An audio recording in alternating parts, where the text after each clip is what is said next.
வணக்கம் ஜெயஹிந்த்.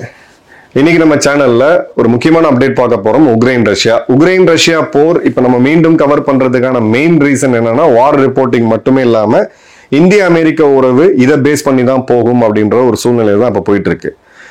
இப்போ இந்த 2.5 வருடம் நடந்த யுத்தத்துல இதுவரை பார்க்காத ஒரு மிகப்பெரிய தாக்குதல ரஷ்யா நேத்து உக்ரைன் மேல பண்ணிருக்காங்க. 810 ட்ரோனு, ராக்கெட்டுகள், மிசைல்களை ஒரே நேரத்துல உக்ரைனோட தலைநகரான கீவ் மீது ஏவியிருக்காங்க. இதுல 747 ட்ரோன்ஸை வீழ்த்திட்டோம் அப்படின்னு சொல்லி உக்ரைன் கிளைம் பண்றாங்க. மிக முக்கியமான அரசு கட்டிடங்கள் தாக்கப்பட்டிருக்கு. 4 பேர் பொதுமக்கள் கொல்லப்பட்டிருக்காங்க. கிட்டத்தட்ட 40 பேருக்கும் அதிகமா காயமடைஞ்சிருக்காங்கன்ற செய்திகளும் இப்போ வருது. இந்த ட்ரோன் தாக்குதல் டிப்பிக்கலா பாகிஸ்தான் என்ன அட்டெம்ப்ட் இந்தியா மேல பண்ணாங்களோ அதே ஸ்டைல தான் பண்ணிருக்காங்க. ஒரே நேரத்துல 100 ட்ரோன், அந்த 100 ட்ரோனை அனுப்பிச்சு காமிகாசி ட்ரோன், அது ஒரு ஒன் யூஸ் தான். அது போய் விழுந்து அது வெடிக்க போகுது. விழுந்தாலும் அது சுட்டு வீழ்த்தப்பட்டாலும் பெரிய இது கிடையாது. ஆனா உக்ரைனோடைய தாட் மிசைல் சிஸ்டம், அதாவது வான் பாதுகாப்பு தடுப்பு, அமெரிக்காவுடைய பேட்ரியாட் மிசைல் சிஸ்டம் அப்படின்றது திணறுது. அதன் பிறகு அதை பயன்படுத்தி அந்த ரேடார் எல்லாம் அந்த என்டையர் சிஸ்டம் பிஸியா இருக்கும் பொழுது ராக்கெட் தாக்குதல்களையும் ஏவுகணை தாக்குதல்களையும் ரஷ்யா நடத்தியிருக்காங்க. ஒரு கிளாசிக் ஆபரேஷன். ஈரான் இஸ்ரேல் மேல நடத்தின ஏவுகணை தாக்குதல், அதே மாதிரி இந்தியா மேல பாகிஸ்தான் நடத்தின ஏவுகணை மற்றும் ட்ரோன் தாக்குதல், இப்போ நடக்கக்கூடிய தாக்குதல் நம்ம எல்லாமே பார்த்தோம்னா ஒரு மிலிட்டரி லெசன் அப்படின்றது இருக்கு. ஏர் டிஃபென்ஸ் சிஸ்டத்தையும் பிரேக் பண்ண முடியும். அளவுக்கு அதிகமான ஆயுதங்கள், ட்ரோன்களை ஒரே நேரத்தில் நீங்க வச்சு தாக்கும்போது ஃபாலோ அட்டாக்கா மெயின், அதாவது ட்ரோன் போறது அவங்களுடைய சிஸ்டமை கொலாப்ஸ் பண்றதுக்கு. ஆக்சுவல் தாக்குதல்ன்றது ட்ரோன் தாக்குதலுக்கு பிறகு சில வினாடிகளுக்கு பிறகு நடக்கக்கூடிய அந்த மிசைல் தாக்குதல், ராக்கெட் தாக்குதல். அந்த வகையில தலைநகரத்தை தாக்குறது அப்படின்றது ஒரு மிகப்பெரிய ஒரு எஸ்கலேஷனை பண்ணியிருக்காங்க. இப்ப ரஷ்யாவை பொறுத்த வரைக்கும் ட்ரம்பை சந்திச்சு அந்த நிகழ்வுக்கு பிறகு எங்க டேர்ம்ஸ்ல தான் இந்த போரை முடிப்போம் அப்படின்றது ஃபர்ஸ்ட்.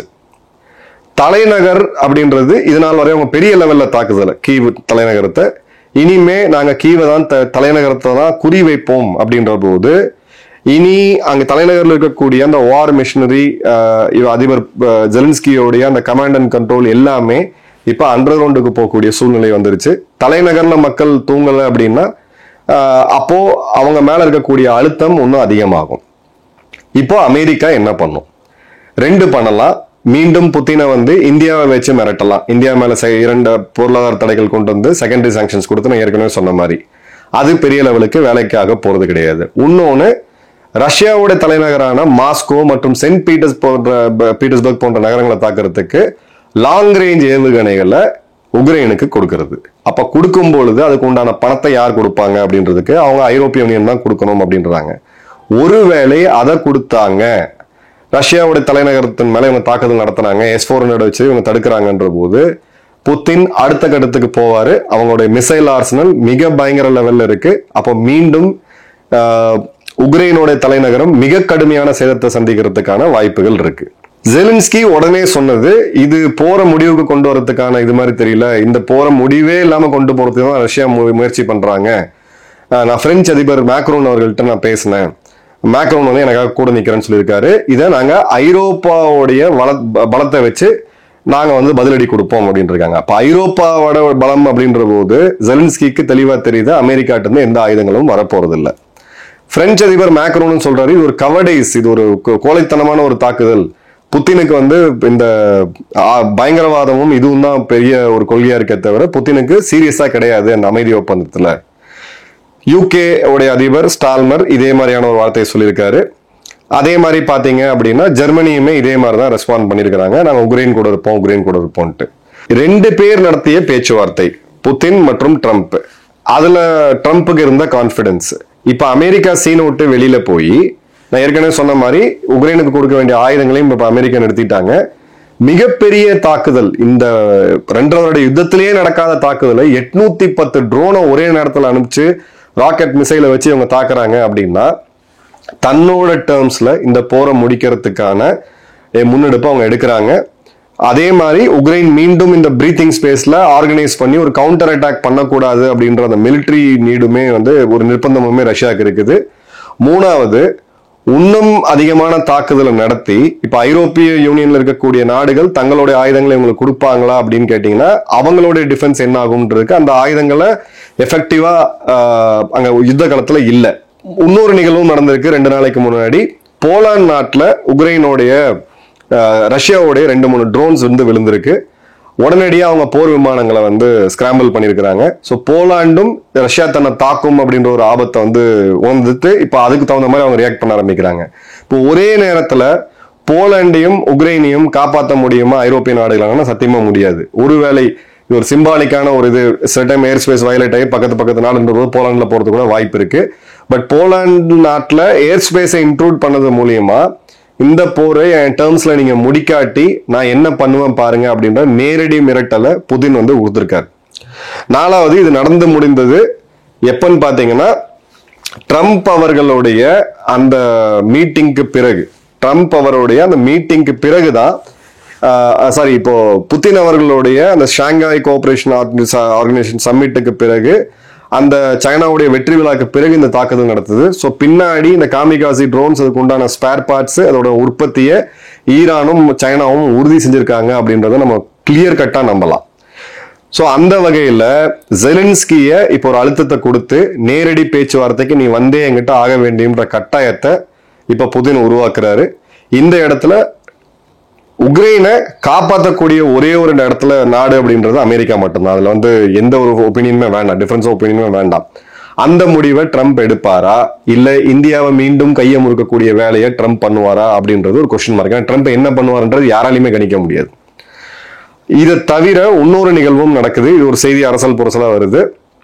பங்களாதேஷ் தன்னுடைய முன்னாள் வீரர்களை உக்ரைனுக்காக சண்டை போடுறதுக்கு அனுப்பக்கூடிய ஒரு செய்தி வருது. ஏன்னா பங்களாதேஷ் இப்ப ஆண்டுட்டு இருக்கிறது அமெரிக்க கைப்பாவையா இருக்கக்கூடிய முகமது யூனிஸ் ப்ரொஃபசர். இப்போ இந்த நிகழ்வு நடந்தது அப்படின்னா பங்களாதேஷ எப்படி டீல் பண்ணுவாங்க ரஷ்யானா? ரஷ்யா டைரக்டா டீல் பண்ண மாட்டாங்க, இந்தியாவை வச்சு டீல் பண்ணுவாங்க. ஸோ இது ஒரு டிஃப்ரெண்ட் எஸ்கலேஷனுக்குள்ள போகிறத நம்ம பார்க்கிறோம். இன்னும் கடுமையான தாக்குதலை ரஷ்யா நிச்சயமா உக்ரைன் மீது நடத்துவாங்க. பேச்சுவார்த்தைக்கு வா, என்னோட டேர்ம்ஸ்ல முடின்ட்டு. ரஷ்யாவுடைய 3 தெளிவான டேர்ம்ஸ் என்ன அப்படின்னா, நாட்டோ உறுப்பினர் அந்த கோரிக்கையை உக்ரைன் நிரந்தரமா கைவிடணும், நாட்டோ மெம்பர்ஷிப்பை. உக்ரைனுடைய ராணுவ பலம் குறைஞ்சிருக்கணும். 3வது, உக்ரைனுக்கும் ரஷ்யாவுக்கும் ஒரு பஃபர் ஜோன் கிரியேட் ஆகணும். 4வது, பிடிச்ச இடத்த ரஷ்யா கொடுக்க மாட்டோம். 20% லேண்ட் நைப்பர் நதிக்கு கிழக்கு பக்கம் இருக்கக்கூடிய அந்த பகுதிகள், குறிப்பா டானஸ் போன்ற பகுதிகள் ரஷ்யாவிடம் தான் இருக்கணும். கிரீமியா உட்பட நீ எல்லாத்தையும் ஒத்துக்கிட்டு தான் ஆகணும் அப்படின்ற போது இந்த 4வது பாயிண்ட் அப்படின்றது நெகோசியேஷன்லேயே வரல. நாட்டோ மெம்பர்ஷிப் இனிமே உக்ரைனுக்கு கிடைக்கிறதுக்கான எந்த ஒரு வாய்ப்புமே கிடையாது. ஸோ அந்த இடத்துல எந்த டிஸ்பியூட்டுமே கிடையாது. ராணுவ வலிமையை குறைக்கணும் அப்படின்ற போது உக்ரைன் அதை விரும்பாது. பஃபர் ஜோன் வேணும் அப்படின்றதையும் அவங்க வந்து விரும்ப மாட்டாங்க. அதே மாதிரி நாட்டோ படைகள் உள்ள வரக்கூடாதுன்றதுலையும் அவங்க தெளிவா இருக்கிறாங்க. ஸோ இந்த சிச்சுவேஷன் மீண்டும் ஒரு டெட்லாக் உள்ள போயிருக்கு. யாரு மன வலிமையை முதல்ல இழக்கிறாங்க அப்படின்றதா ரஷ்யா ஜெயிச்சிட்டு இருக்கிறது. அவங்க டோன், அவங்களுடைய வெளியுறவுத்துறை அமைச்சர் பேசுறது, இது எல்லாமே பாத்தீங்கன்னா மிகப்பெரிய லெவல்ல ஒரு வலிமையான வெற்றி பெறக்கூடிய ராணுவத்தை வச்சுட்டு இருக்கக்கூடிய நாடு என்ன பண்ணுமோ அதான் பேசிட்டு இருக்காங்க. இப்ப ஜெலன்ஸ்கி இறங்கி வந்து ஏதாவது ஒரு இடத்துல ஒரு காம்ப்ரமைஸை பண்ணி இந்தியாவை வைத்து புதின் கிட்டே பேசி இது ஏதாவது ஒரு முடிவுக்கு கொண்டு வரணும்னு போவாங்களா?